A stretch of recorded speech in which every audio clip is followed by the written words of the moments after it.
Benji, I believe that this final main agenda for today will be one of the most anticipated sessions for the day, especially at this moment where the parliament has been dissolved and the political parties are gearing up for the general election. Yes, totally. Me, myself, as also a first-time voter.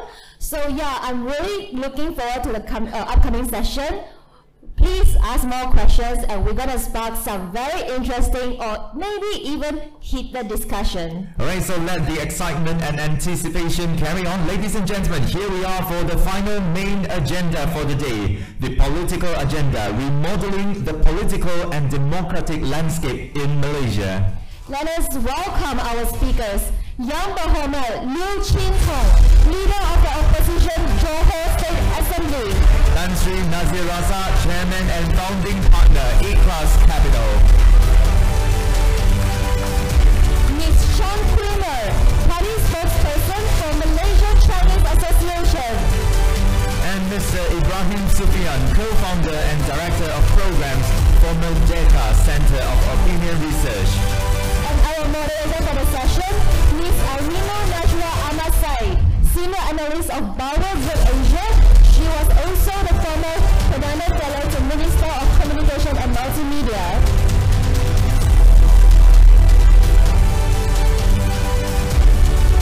Over to you, Ms. Arina. Test. Good evening, everyone. First of all, congratulations for making it past 5 o'clock. You all deserve a round of applause. The Secretariat has intentionally left the spiciest session for last, talking about GE15 and politics. Before we go straight into it, let's introduce our panel. So maybe I'll start from my far right. Ben Sufian is an entrepreneur and innovator in the public polling sector where he has contributed significantly to better governance. I'm sure a lot of you would know that he has founded the Merdeka Center for Opinion Research, and his data has been referred to a lot over the years when it comes to politics and social sentiments in Malaysia. Next to Ben, we have Chan Queen She's a practicing lawyer, a mum of twins. So congratulations, Queen She's part of the MCA Central Committee, party spokesperson, and an avid scuba diver. Next to Queen we have Tan Sri Nazir Raza. He's the chairman and founding partner of E-Class Capital. He's a non-executive chairman of Bank Pembangunan Malaysia and PLS Berhad. All of you may know him for having his illustrious career in CIMB, where he had his 29-year career and served as CEO and non-executive chairman for 15 and 4 years respectively. And of course, to my right, we have YB Liu Chin Tong, opposition leader in the Johor State Assembly and the State Assembly person for Perling, Johor. He was also Senator in Dewan Negara and served as Malaysia's Deputy Defence Minister in 2018 and 2020, up until 2020. So we have a stellar panel today, and as all of you may know, elections will be happening on November 19th. Nominations are happening around November 5th. Since 2018, Malaysia has had a bit of a tumultuous period. We've had 3 prime ministers, new parties, new politicians. So I think the first question that I would pose to our panel is, what does it take to create political stability? Currently in Malaysia, we have new coalitions, BNPN, PHGTA, ABCD, all these type of acronyms. So it's quite exciting, especially now with Undi 18 being passed and almost 6 million new voters. So it's really, really dynamic. So yes, all of you. So maybe I would like to start off maybe with Queen You can give your thoughts about what is needed to create political stability during this time. Thank you. Hi, I think you've rightly highlighted the reality that we're seeing today. I think coalition politics will remain a big part of our country's politics. And when you ask about political stability, what do we mean by political stability, right? What contributes to true political stability? Are you talking about big parties, big numbers coming together? Or are you talking about great agendas, great ideas? And I think that true political stability can only happen when we have politics based on values and principles. We have seen how we voted in a government in G14, and just months after that, we've seen change of prime ministers. So we really need to think about what political stability means to us. So I would love to hear from the other panelists today as well. It's my first time joining the rest of you here, so that would be my short response to what political stability means to me. It would be politics based on value and principles, and that is true political stability to us. Great, thank you. Maybe I can pass it over to Tan Sri. Tan Sri, I think you've talked about having a Better Malaysia, and by the establishment of the Better Malaysia Assembly, a citizen-led assembly to accompany Parliament, and these are made up of technocrats, civil society, community leaders. What do you think is needed to create political stability moving forward? Thank you, Arina. Assalamualaikum. I remember when back in 2015, 2016, when I was agitating to basically expose the shenanigans at 1MDB. And many people would come up to me and say, please stop doing that because you're destabilizing. So I think stability is overrated. Yeah. I think at times you need to destabilize. Right? I think our focus should be on good governance. Democracy is a means to good governance. Yeah, politics is part of that whole process for this country to be better led for its rakyat, right? So this is why I have advocated for a national reset, because I actually think that the democracy we have today doesn't work. Yeah, remember that what we have today is democracy system 2.0. Yeah, 1.0 was 1957. That crashed spectacularly in 1969. Then we have a 2.0 that was designed to last 20 years. It is an engine that's been going on for 50 years. Yeah, it doesn't work. It's past its sell-by date. We need a reset, and this is why I have advocated a process for a reset. With due respect to the Chin Tong and Queen, I just don't think that the politicians, can reset the system. It's like asking turkeys to vote for Christmas. They're not going to, because it's what got them there. I think what we need is another process to basically deliberate a Malaysia 3.0. And then I think we can start talking about stability and governance. Because today, if you get stability, what are you talking about? Are we talking about another, going back to the past, we have one dominant party? Is that stability? Or this multi-coalition that's, in balance? Is that stability? I'm not sure. I think what we want is a system where politicians come and go, governments come and go, but the country moves on. Some countries in Europe, they can not have government for 12 months. Country moves forwards. We need to make politicians, except for Chin Tong, less important.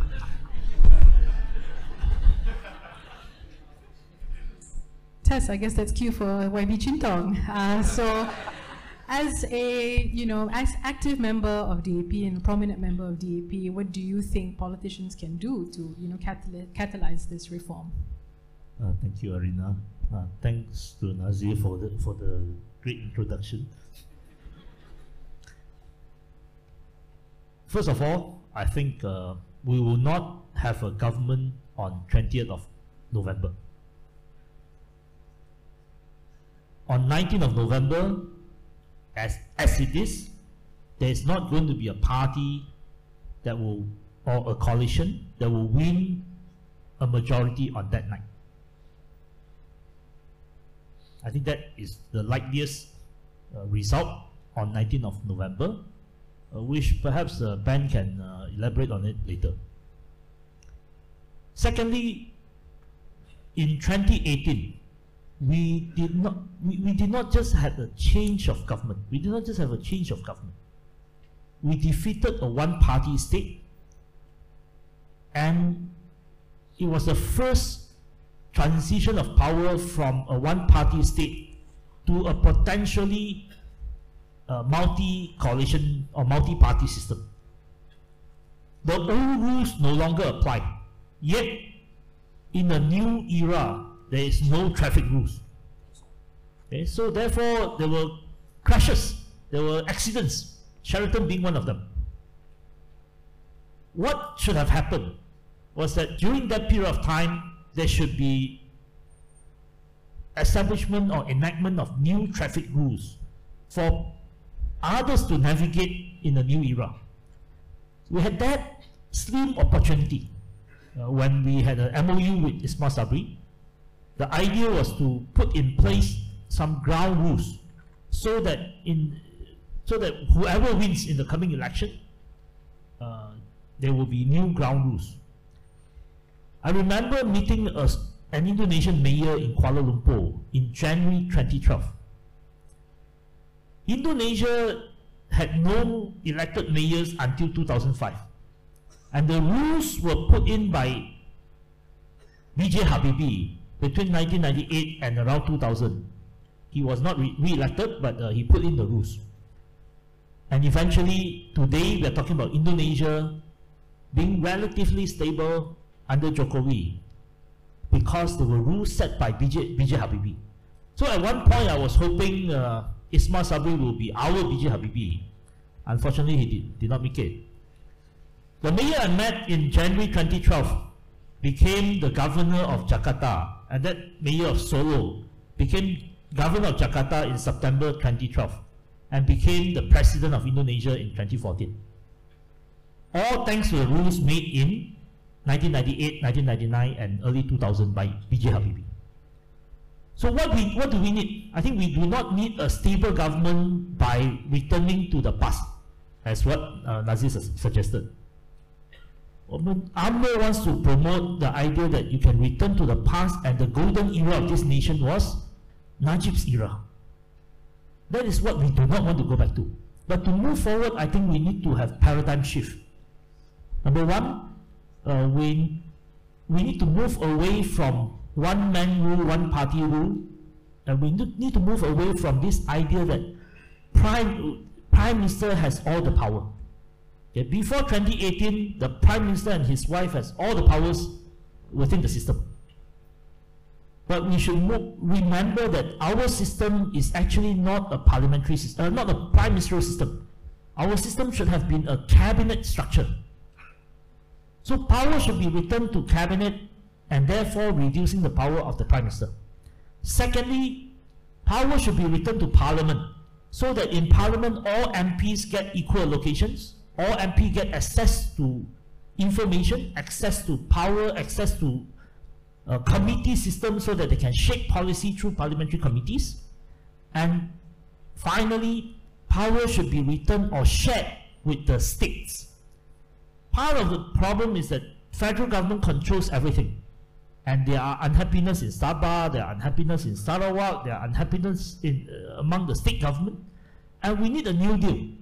So for Malaysia to move forward, we need new traffic rules so that we have no more accidents and car crashes. And we need a new deal so that stability comes from a stable democracy and doesn't come from a one-party state. Thank you so much. You heard it here first, folks. We may not have a government on November 20th. So maybe I'll pass it over now to Ben. Do you think this is quite likely? Could there be no stability actually even post-GE?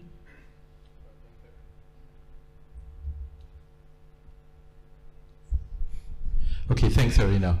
I think the days of guided democracy and dominant parties are over in Malaysia. And in part, this particular election is thanks to you guys, the young people who are going to come out to vote. I think you are going to determine that the direction of the country is no longer going to be determined by one single party. The problem that we are going to face in this period of transition is that whether or not the political leaders that are leading their respective parties understand that times have changed, that the voters have changed. If we look at how politicians are communicating to many of their supporters, they are still, the above the line message and also the below the line message, the whisper campaigns that are still going on. It's still the same message from 70 years ago. When we do our research, we begin to understand that for the vast majority of Malaysians, and Malays included, this message no longer cuts the cheese, and it no longer has that kind of traction. And yet, they're still talking about race and religion and talking about special privileges that in reality, hardly exist.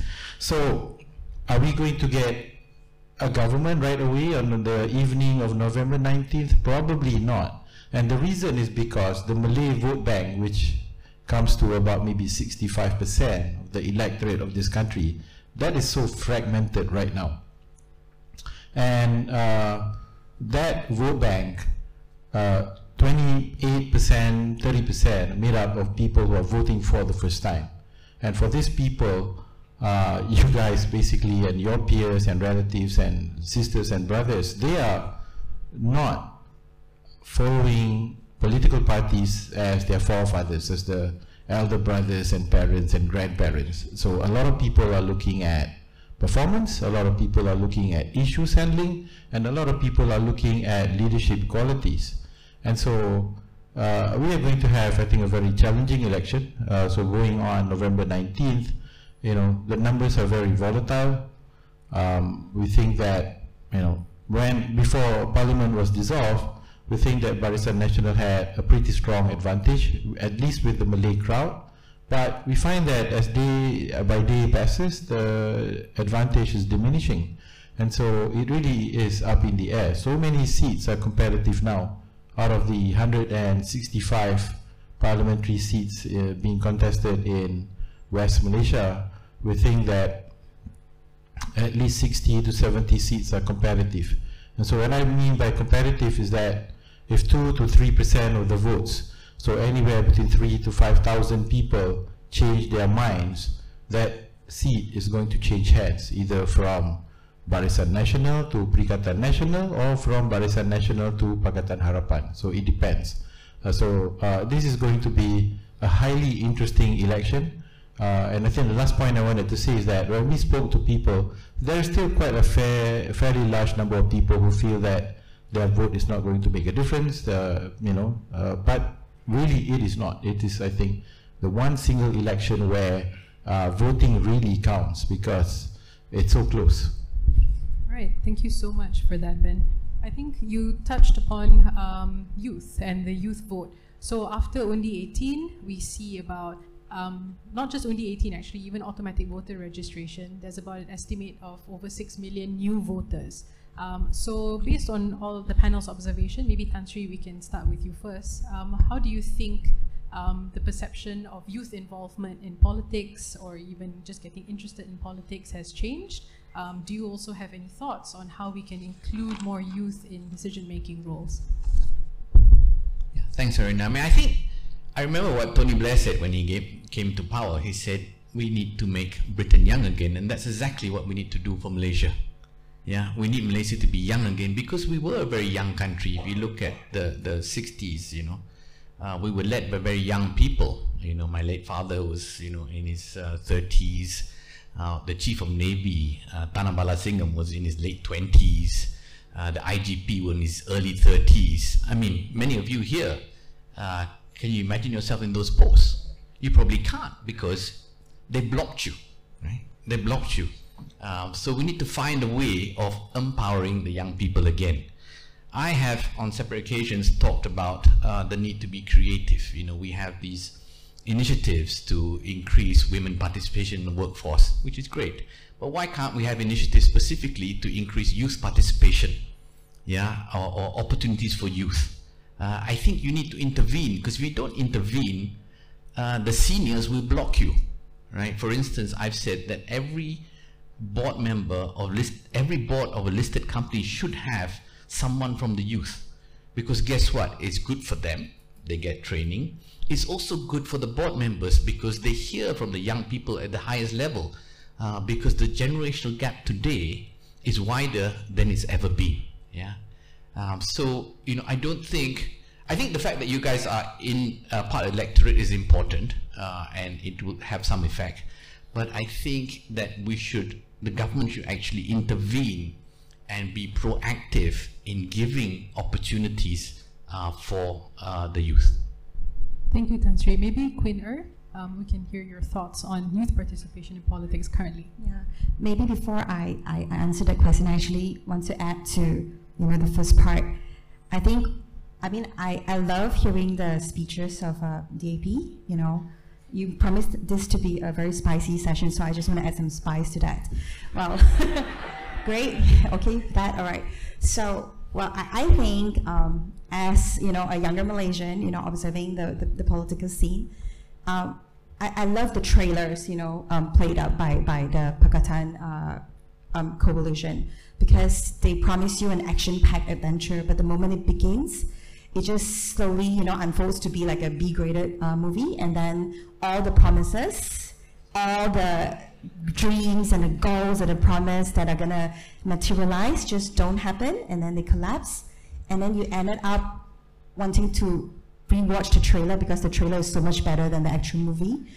So, and we talk about coalition, right? We talk about how the country, is built on the spirit of coalition, and I think the coalition that has stood the test of time is Barisan Nasional. Yes, I agree that we're not perfect, we're imperfect. Probably, along the way we have lost sight of our ideals, right? But it wasn't a marriage of convenience, right? We came together because we truly had, probably different perspectives, but we have common and shared vision and goals, for the nation. So we need to think about that, So, coming in this GE, I know a lot of people are disillusioned. They don't know who to vote, how to vote. But I just want to say that when you vote for the BN now, right, you're also saying that it's not a vote, for an old order, because after facing, losses in GE14, I think the party has to refresh, and we have to learn from these mistakes. And I think we have been actively identifying them and correcting them, So I just want to add that, So really, we need to think about how we vote, and when we vote, what does it mean to us, Because if you're choosing not to vote, then you're choosing not to participate, So I just want to make that point. And talking about youth participation in politics, I think, to me, I don't think it has changed a lot. Like Tan Sri mentioned earlier, I remember Datuk Sri Najib Razak was only 26, right, when he was elected MP. And Anwar Ibrahim formed ABIM when he was 23 or 24. And Lee San Chun was 22 when he entered the party, and he won his first GE when he was 24 years old. And I think that is exactly what we need, the energy, the creativity, the drive of the young, And I think we together, no matter what role we are playing, whether you're on the front lines, you're going to be a YB on an MP, or you are part of an NGO, or you're in the corporate sector, all of us, collectively are shaping the future of our country. And I think that it hasn't changed much, because I still see us, the young people, actively wanting to have a share of voice in here.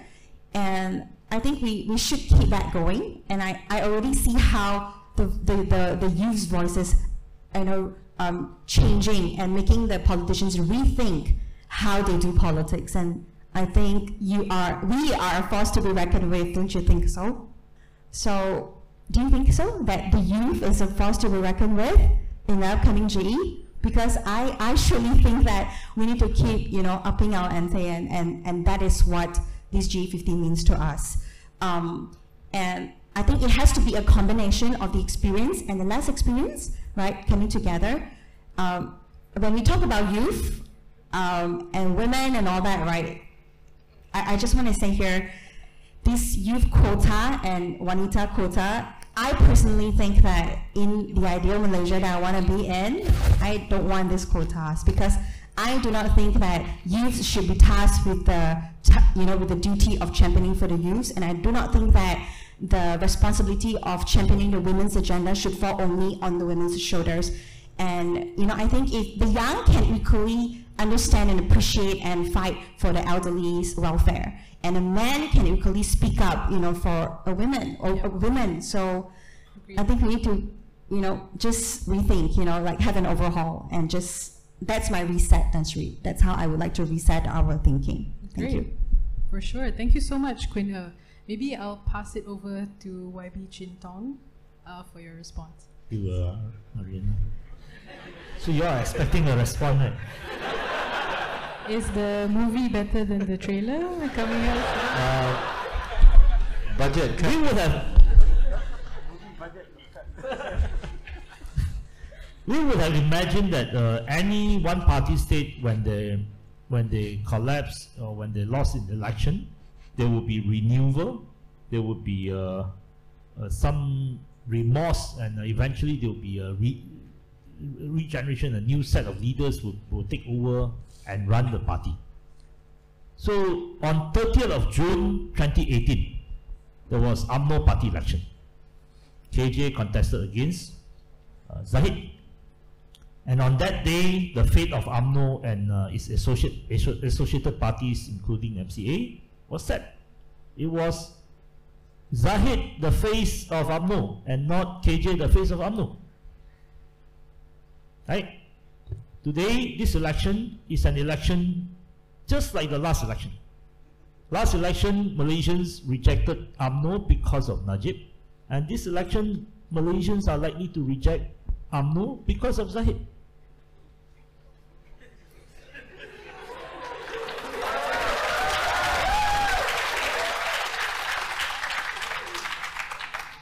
It is unfortunate for this nation. It is unfortunate that for this nation that it is a replay of a nightmare.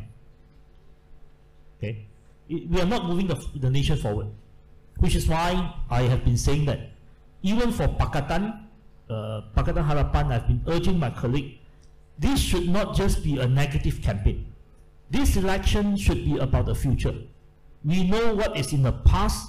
We do not want to relive that, but we must be able to put forward an agenda that will move the nation forward. 58% of the electorate is below 40 years old, depending on how we define youth. I don't usually, whenever I'm asked, how do you look at Undi 18? I will not give a direct response because I think I would rather say that 58% of the electorate is below 40 years old. What do they want in general? They want better jobs, better pay, and they want to feel that there is hope in this nation. They want to feel that this is a nation that they will work, they will succeed, and they see that they can contribute their life, they can contribute their youth, so that they can build this nation to be one of the greats in the region, if not the world.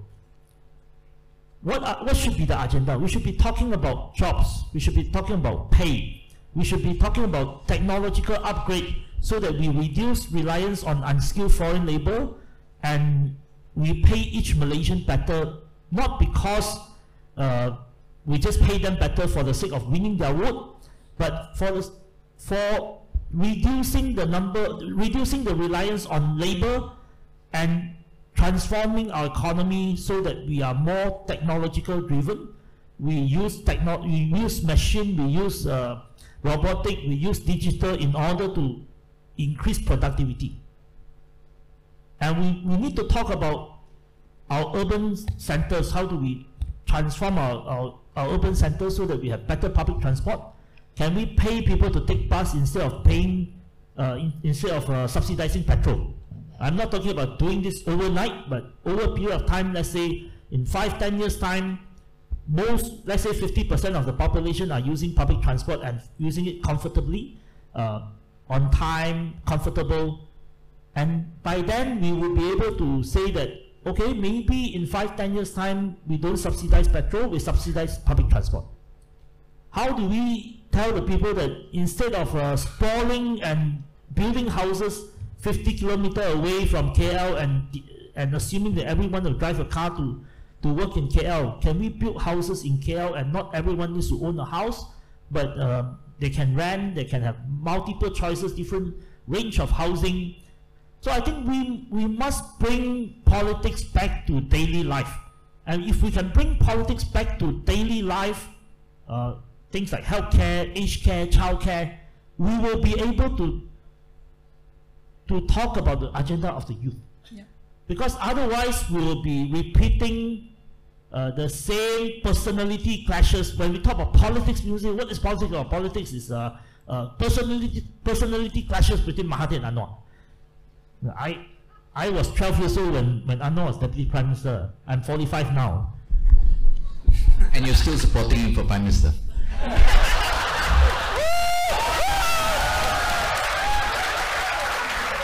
Which is why I started by saying, actually my preferred choice is Nazir, but he's not contesting. So, one of the results of this meeting today is to ask Nazir to contest, wherever he contests. Maybe Pekan also tak apa. Thank you so much, YB. So actually the political agenda should be renamed to a comedy show because it's more of a talk show than it is about politics. Maybe we'll go over to Ben. Can you share a little bit? I know we talked at the back about the more recent research that you've done. Had there been any changes in the sentiments among the youth when it comes to politics? Yeah, I mean, when we look at research, and we at Merdeka Center, are doing surveys, and we try to do the best to have it representative and also, collect the feedback that, really reflects what's going on. But let me say it out loud here, we have a cultural problem here in Malaysia in the sense that a lot of people are still scared to speak about politics openly. So when we interview people, a lot of people, maybe 20%, 30%, won't tell us what their choices are, so we have to guess, And I know when Rafizi makes his, survey, sometimes he gets as high as 50-60% of people not willing to respond. So what do you do with that, But anyway, we've been looking at research because we know that the elections were around the corner.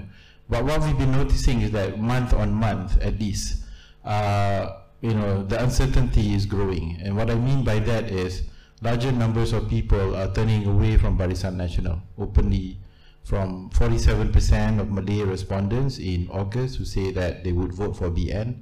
I think as of last night, the number is about 33% openly saying. We have about 20% of people who are not willing to disclose what their choices are. If you look at the patterns that were established in Johor, Malacca, we think that many of the Malay respondents are still going to the second strongest Malay coalition, which is Perikatan Nasional, PAS and Bersatu. But on the part of non-Malay voters, it's still pretty much tied to Pakatan Harapan. And so when I look at these results of the research, what's quite clear is that identity politics is still part and parcel of our political discourse and political culture. So depending on where you vote, if PAS is the second strongest party there, it is likely that voters who are disenchanted with UMNO will go to PAS or Perikatan Nasional. In a place where UMNO is still strong, but PAS is weak, probably UMNO will still be able to capture the votes. So what does it say about moving the politics forward? Moving from personality and identity towards something different. I think, I want to be hopeful to say that we are currently in a transition. So even if we don't have a strong and stable government form after November 19th, it still is a process that we all as Malaysians have to go through. That ultimately, I think political parties will learn that harping on this identity and personalities is not enough to persuade voters to vote for them, that they actually need to speak about the goods. One of the things that we have found in looking at elections in other countries is that over the long run, dominant parties always fall. In Mexico, in South Korea, in Indonesia, and in other countries in Eastern Europe, there is a pretty much preset pattern. And it is not funded by the CIA or anything like that. It's basically just public driven, that over time, the inefficiencies, the corruption, and also the poor economic performance will come back and bite the dominant party, so that it will result in splintering, and it results in split votes, and then it allows for alternatives to emerge. I think one of the things that we're seeing making this election very interesting is that there are so many alternatives. And so what will be interesting is that if a coalition is formed after the general election, it could end up with something that forces whoever that is in power to enact at least a minimum set of reforms that perhaps, at some point we will get that traffic rules that YB Chintong was talking about. Thank you. I think Tan Sri, you wanted to share. Yeah, sorry, I just wanted to interject, just come in here very quickly and say that, if you cut through it, basically, Quina is highlighting that PH promised lots of things and didn't deliver. She is right. Chintong is saying BN should reform and it didn't. He is right. Ben is saying that this is a period of transition that we have to go through. He may be right. Yeah. But what I really want to argue is actually all this just proves that it's the system that's the problem. Yeah. If you look at Najib, Badawi, people around them, there were a lot of good people and they tried to introduce good things, but the system rejected it. You remember the new economic model is a fantastic proposal. Even Nurul Izzah talks fondly about new economic model, but Najib could not implement it because the system pushed back on him. And the system today, for you to be in power, or when you're in power, requires you to do a lot of bad things to stay in power. And PH found this out. That's why they could not implement what they promised you in the manifesto. It's the system. So my argument is that Ben may be right, but I think he may be wrong, because when you transition, there is no guarantee that you transition to a better democracy. There's no guarantee. You saw it with LDP, you saw it with Congress. There's no guarantee. You could end up in a much worse place. It's better to take the future in your own hands and reset, like Indonesia reset in the Asian financial crisis. Remember this, Asian financial crisis, Indonesia collapsed, its economy collapsed, they overhauled the political system. Malaysia, economy collapsed, we ring-fenced the economy, right? And we kept politics as usual. That is the fundamental difference. Indonesia reset, we didn't reset. Today, Malaysia needs nothing more but a major overhaul. The existing way of doing things, the existing system doesn't work. That's my argument. Thanks, Irene. Thank you, Tan Sri. I think, as you can see, the barcode is up here, the QR code, sorry, and there are questions already coming in. YB Chintong just has to take an urgent call, so I think we'll just continue and go ahead with the current panel. So the top most voted question currently is to actually Queen so what is MCA's or Barisan National's stance on corruption cases in Malaysia? Especially, it has some of its prominent members already facing some of its corruption charges. Najib, Ahmad Zahid. Yeah. Yes, we've been asked the question a lot. Well, we have said it first. Actually, MCA was the first one, to issue a statement. The moment the court made the decision, and we completely respect the judiciary and believe that.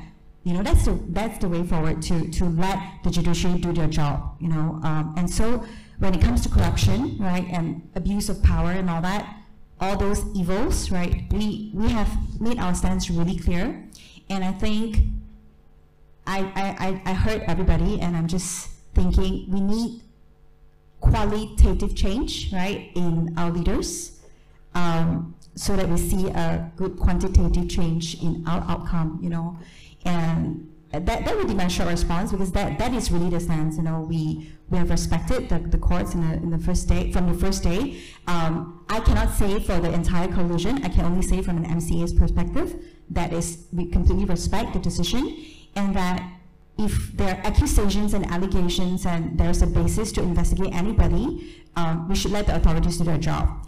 I'm a practicing lawyer, and when I say this, I probably would anger a lot of people. But I feel that the Bar Council, who's supposed to be speaking out, without fear or favor, I felt that there have been a spokesperson a lot of time for the Pakatan government. Why do I say this? For example, they, when the judge was investigated by SPRM, they said that it was a persecution against the judge. But we need to think both ways. You know, we cannot shift the goalposts just because the person who is impacted by the decision is from your coalition or from your party, right? You take a partisan approach. They even went to the streets to say that it was a persecution against the judge, you know, but I think it's precisely because we need to respect the separation of powers and to uphold the checks and balances among these three pillars that we should allow, you know, an investigation to take place, you know, when someone is accused of wrongdoing, you know, and recently, you know, the book by our ex-AG, Tommy Thomas, right?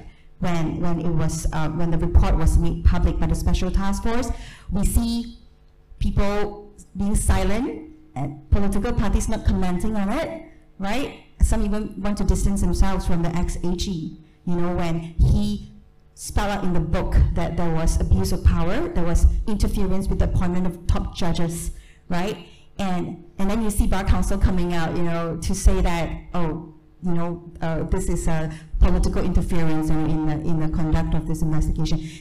We should set up an RCI for this, you know. So I think we all need to be like more educated and just be really level-headed when it comes to reading, you know, news about politics, you know. Yeah, so that's my short answer. Thank you, Quinner. I think that's really true. I think especially nowadays, misinformation and disinformation has become more difficult to discern, which goes into my next question. With the large youth vote being added, would the disinformation and misinformation be affecting the sway, such as what happened in the Philippines when we saw, you know, what happened with Bongbong Marcos? Anyone would like to respond? Ben? Yeah. Yeah, I mean, basically, misinformation or rather disinformation and fake news is definitely going to be the rule of the day going into this election. But it's also, it's a double-edged sword, that if it's really convincing, then it can maybe swing the vote. But if it is not, then it could backfire very badly. I think in this day and age, and especially when we look at the research data on younger voters, the government or the ruling party no longer has dominance in terms of influencing the mindsets of people. Most people are basically trapped in their own, you know, algorithmic bubble. So you are feeding off what your friends and peers are sharing with you. And so if within this bubble you are consuming fake news and that fake news influences you, then it might influence someone to vote in that manner. But that's one part. The other part is that when you look at social media as a source of information, trying to influence people make choices for this election, it is a very dynamic and fast-moving place. And it's going to be very competitive because A, we have a lot of players right now. The barriers of entry in order to push information is a lot less. And so you're going to get bombarded with a lot of messaging. The big thing is to be clear-headed about it and to understand, you know, what's the real agenda behind this. I think a lot of times, I think, you know, the messaging is going to be segregated by ethnicity, by location, and so on. And that I think all of your particulars are in the databases of political parties. So, you know, starting from next Saturday night, you will start getting messages from all those candidates. So just be aware that that process is real, and you need to read between the lines that probably half, if not more, of what you get is probably untrue. And you have to participate in the process and talk to people to understand what really is going on, because some of the reputations that many candidates put across are made up. So you have to get involved in the process to know more.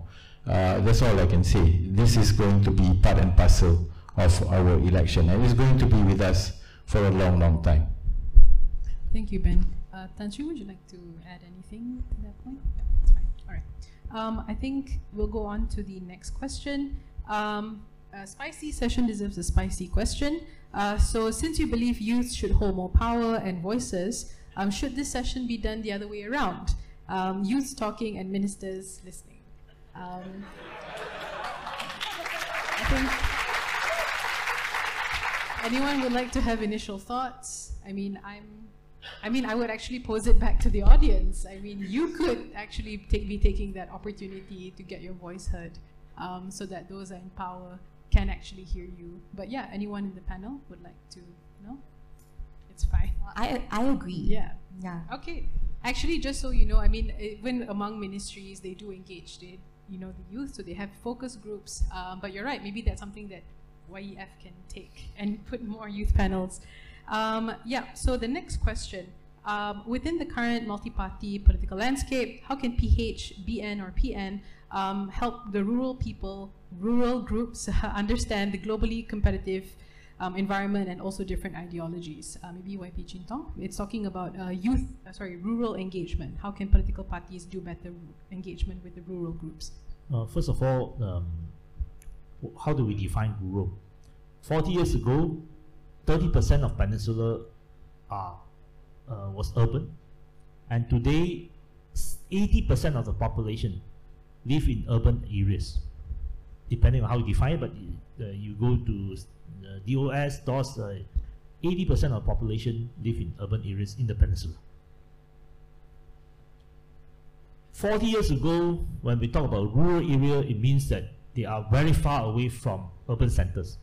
Today, especially after the pandemic, you go to a small town, you go to a rural area in Johor, you will see an 80-year-old person playing with their phone, their smartphone, and using WhatsApp call to call their chuchu somewhere in KL or Singapore. So I think the barrier of what is rural and what is urban has already diminished over the years. We are more or less converging in terms of how we see life and how we see our life and how we live our life. So I hope this is a non-answer to your question, because I think we need to see rural sector in a different manner. We have this idea that the rural sectors are backward, the rural sector are, rural people are backward, rural people are not educated, rural people are thinking in a different manner. I always disputed that view. I think maybe the interest of the agriculture community may differ from those who are in the urban area. Those who are in plantation, they are governed by a different type of economic sector, mainly linked to commodity. But it doesn't mean that they don't share overall ideas and views on national politics. Thank you. Yeah, I just wanted to wade into this whole thing. I think number one, as a country, Malaysia is actually very small. All of Malaysia is just basically about the size of Florida. So you can, if you're living in Mentakap or in Temerloh, you can go up and down north within 3 to 4 hours. You can reach pretty much most corners of the country. So it's quite small. It's only in Borneo and Sabah and Sarawak where we have deep interiors, which in reality is not that physically, maybe because the infrastructure networks aren't as good. That's where I think there is a significant urban and rural divide. And I think we've been talking a lot about politics here, but we've not talked about the biggest elephant in the room, which is the bureaucracy. A lot of times, you elect 222 members of parliament, and then they bring the hangers on, the political secretaries and so on. So they become the top layer, of the visible government. But there's still 1.8 million civil servants that are actually implementing and doing things. These are your teachers, your clerks, your technicians, the guys at the counter in immigration and all that. Actually, they are the government machinery. And maybe some of you will end up working in government. So I just wanted to make this point that if we want to, say, bridge any gap between, say, underserved areas, whether be it rural or in the urban poor area, I think a lot of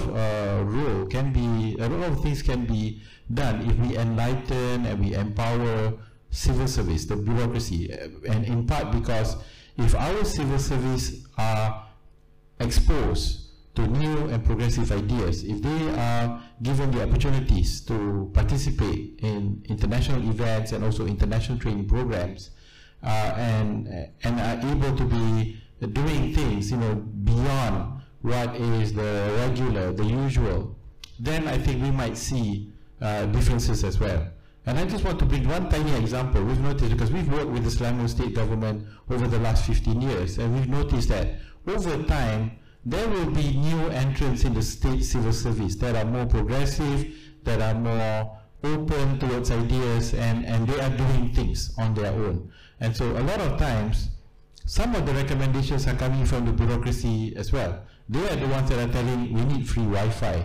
We can do something about the bus service. Even if public transport is under the federal government, we can do something in the local government. So a lot of times, it's actually civil servants as well. So it's not just politicians that can do these things. So if room is given to them, I think you can have some of these reforms, improvements in public services extend more to further rakyat, especially in underserved areas.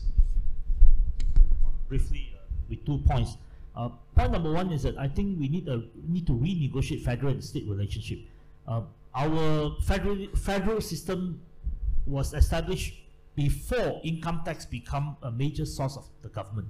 So when the Constitution was made in 1957 and 1963, the state government were given natural resources as their main source of income. But income tax comes to federal government 100%. But today, income tax, so it was considered relatively a fair deal because we were a commodity economy, we were not a modern economy back in 1957 or 1963. But today, the bulk of government revenue comes from income taxes, from corporate tax and also personal taxes. We should re-envisage our federalism so that, say for example, 30% or 40% of federal income taxes go back to the state where it was collected.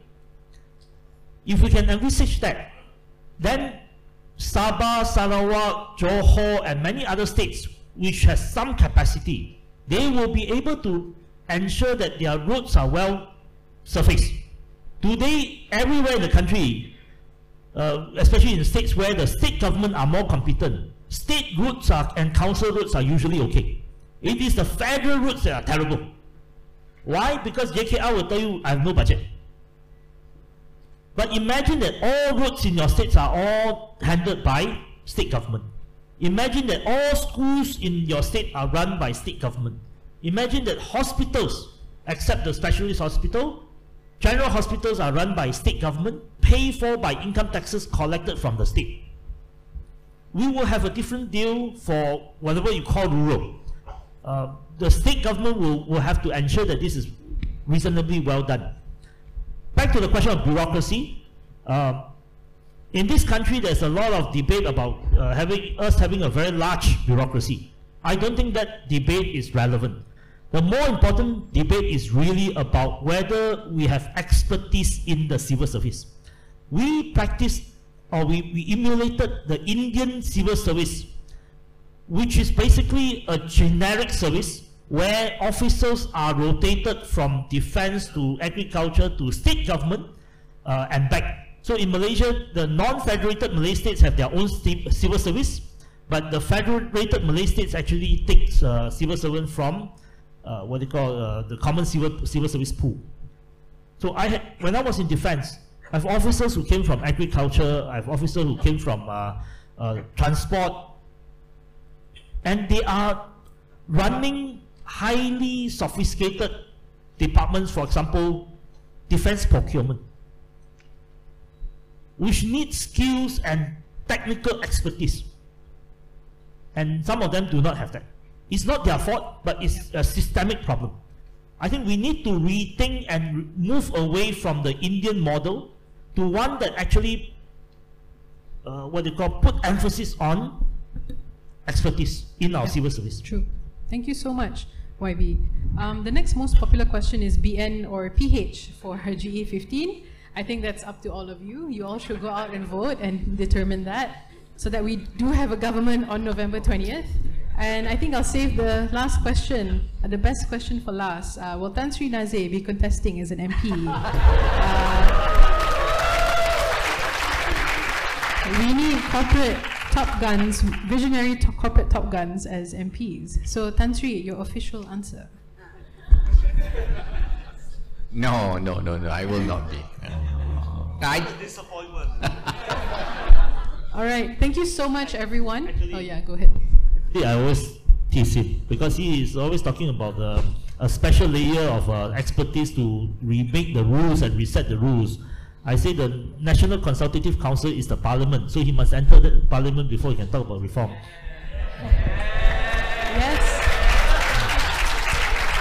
Yeah, I just want to quickly add that I would also like whoever becomes the government on 20th of November, can we have proper 4G connectivity in the bandar? Because I feel like I'm living in a Bhutan as well. So I think we all agree that, you know, connectivity is no good.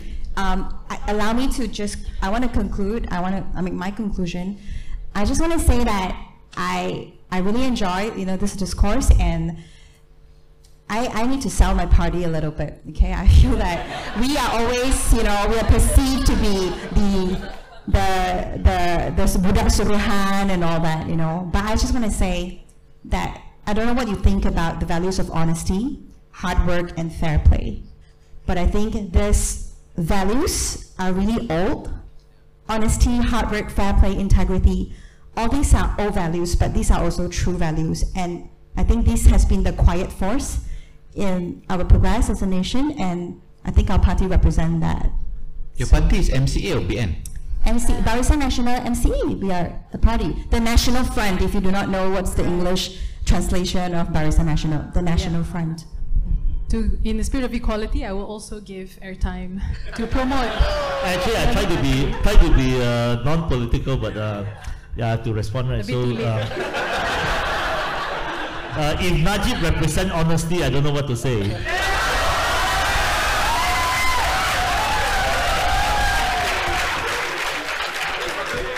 If I were to say that if there's any strength in Pakatan, I think Pakatan has a cohort of leaders who have been together over the years, who entered parliament 10, 15 years ago, and they are now there. You have a cohort of, say, 20-something nationally known political leaders on Pakatan side, which I think is the asset for the nation. Many of them are below 50 years old, in their 40s, in their early 50s, and this cohort of leaders have long runway. And I think this cohort of leaders will be able to take the nation forward and help the nation to transit from one-party state to a stable democracy. Thank you. Thank you so much. A big round of applause to the panelists. Thank you for their time. I think some key takeaways, you know, for the audience. Number one, the system does need a reset. No matter who the players are, similar problems will arise in the future. Number two, new traffic rules are needed to, you know, re-establish a new world order, a new Malaysian order. And the last thing is the youth power is a lot stronger than you think.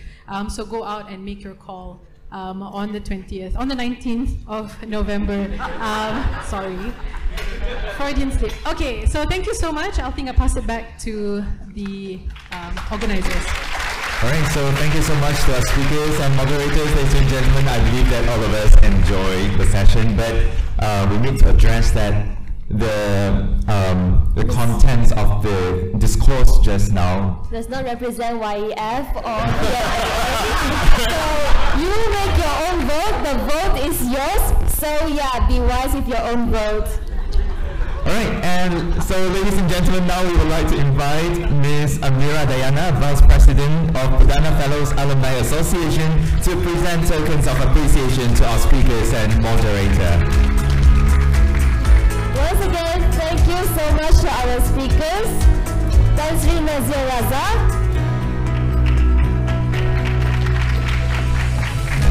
Yang Berhormat Liu Chin Tong, Ms. Chan Kumer,